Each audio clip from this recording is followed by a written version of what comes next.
네, 첫 번째 외신은 investing.com입니다.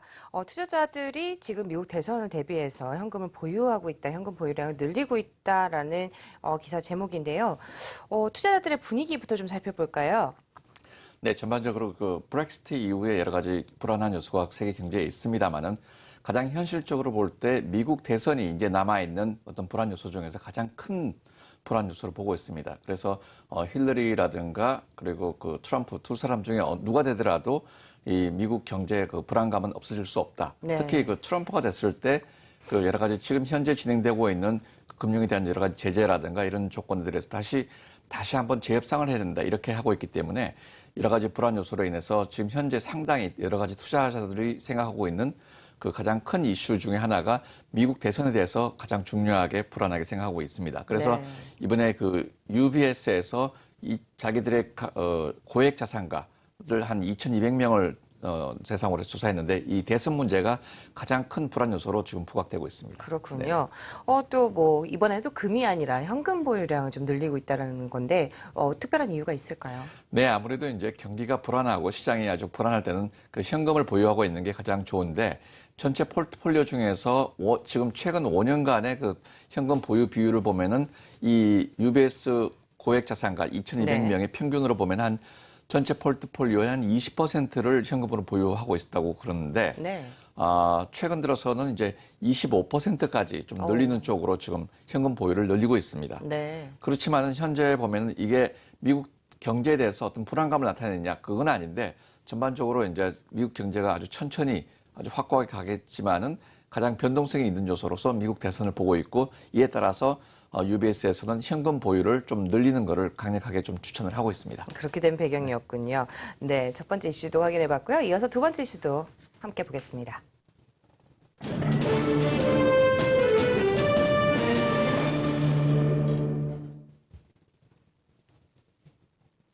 네, 두 번째는 로이터스입니다. 이번엔 좀 유럽 쪽 이슈죠. 독일의 10년물 국채가 사상 첫 마이너스 금리를 발행했다라는 기사 제목이고요. 좀 더 자세히 들여다보겠습니다. 일본에 이어서 독일도 국채를 마이너스 금리로 발행을 하기로 했다는 소식이죠.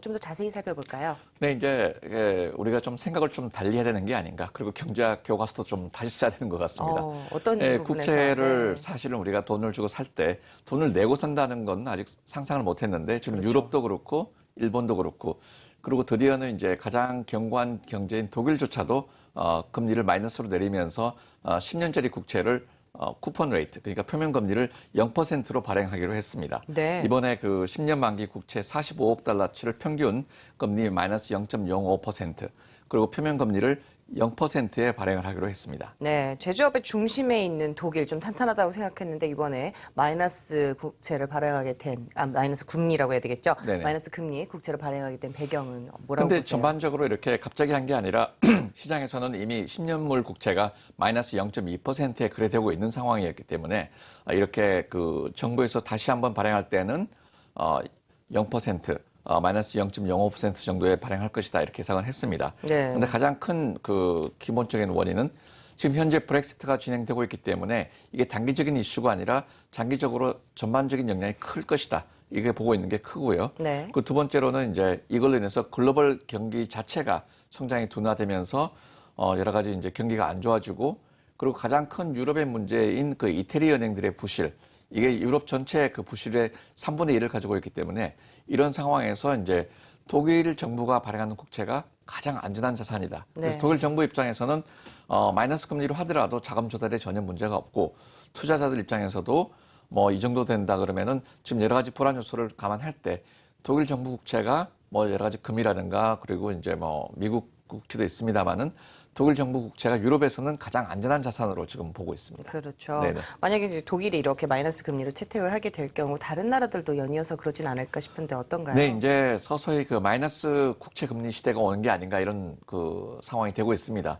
실제로 보면은 스위스 같은 경우는 이미 마이너스 금리로 국채를 발행을 하고 있고요. 네. 2058년 만기 그 스위스 정부의 국채가 마이너스 금리로 지금 발행되고 있고 그리고 점점 더 이런 현상이 좀 더 증가돼서 현재 지금 유럽에서는 EU에서 말하는 그 유럽 중앙은행에서 어떤 조치로 다 취하겠다. 이 말하는 어떤 조치가 유럽에 있는 여러 국가들이 마이너스 금리로 국채를 발행하는 것도 좀 용인하는 그런 형국이 되고 있습니다. 그렇군요.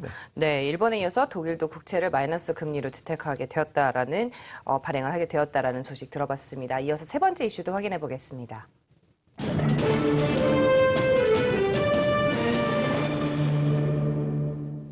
네, 마켓워치인데요. 이번에 골드만삭스네요.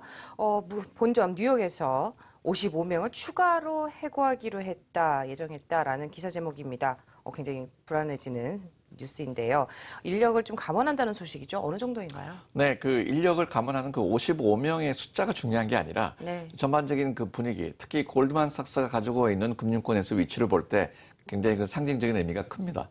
골드만삭스 같은 경우는 올해 들어 지금 현재 450명을 감원을 했습니다. 네. 전반적으로 450명을 감원했는데 추가적으로 그 55명을 405명이죠. 죄송합니다. 네. 405명인데 추가적으로 이제 그 55명을 감원한다는 거는 그만큼 그 금융권에 그 실적이 좋지 않고 네. 이로 인해서 그 전반적인 경제 효과, 금융권이 안 좋게 되면은 아무래도 이제 그 파급 효과가 기업에도 안 좋은데 기업이 안 좋으니까 금융권도 안 좋고 이런 서로 상호 역작용이 있습니다. 그렇겠죠. 그렇기 때문에 이제 굉장히 그 상징적인 의미가 있고 좀 2008년에 이제 해고를 900명으로 했는데 그 이후에 가장 최대로 늘어난 네. 그런 겁니다. 그래서 골드만삭스 실적이 안 좋을 것이다 이렇게 지금 보고 있는 그런 형국이고 그 줄어든 부분을 보면은 증권 부분하고 트레이딩 부분에서 네. 굉장히 많이 그 임원이 감소되고 있습니다. 네, 뭐 2008년도에 가장 크게 인원을 감원했다라는 말씀해 주셨는데 뭐 그전에도 이런 상황이 또 전개가 된 적이 있었나요?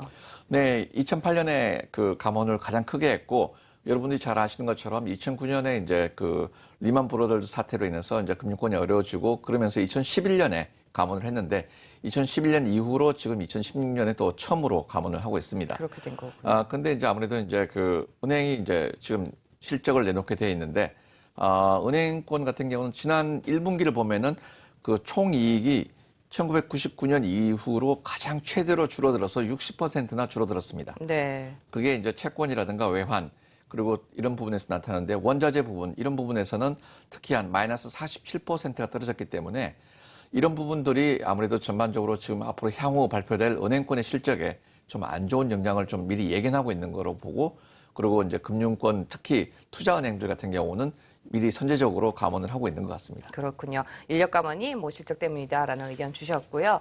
이어서 세 번째 이슈도 확인해 보겠습니다.